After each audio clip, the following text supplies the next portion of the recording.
তো হ্যালো, নমস্কার আমার প্রিয় বন্ধুরা। সবাই কেমন আছো? আশা করছি সবাই ভালো আছো। দেখো, সবাইকে বলছি জীবনের দাম অনেক, তাই সময় থাকতে জীবনের মূল্য দিতে শিখতে হবে এবং জীবনের গুরুত্বটা বুঝতে হবে। আজ আমার নিজের একটা ভুলের কারণের জন্য আমি এত কষ্টের মধ্যে আছি এবং এত দুঃখের মধ্যে আছি।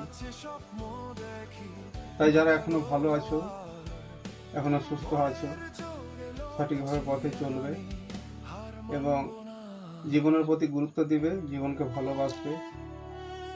কেন সময় কখনো থেমকে থাকে না, আর সময় থাকতে সমস্ত কিছু বোঝার শক্তি নিজেকে আনতে হবে। সবাই সঠিকভাবে চলবে এবং সুস্থ সুন্দর থাকবে। তো এটাই বলার ছিল আমার। আর আমার চ্যানেলে যারা নতুন আছো, আমার পেজে যারা নতুন আছো, তারা ভিডিওগুলো অনেক অনেক শেয়ার করবে। কেননা আমি তো প্রতিবন্ধী, তাই আমার জীবনের কষ্ট প্রচুর। একমাত্র আমার কষ্ট হয়তো কিছুজন মানুষ বুঝবে, কিছুজন মানুষ বুঝবে না। তাই তোমরা সাপোর্ট করো আর ভিডিওগুলো শেয়ার করো। প্রত্যেকটা ভিডিও শেয়ার করো। তোমাদেরকে বলছি, তোমরা যদি ভিডিওগুলো শেয়ার করো তাহলে হয়তো নিজের পরিবারটা আমি নিজে বাঁচাতে পারবো। তো চলো, সকলে ভালো থাকবে, সুস্থ থাকবে। ভিডিওটা এখানেই শেষ করলাম।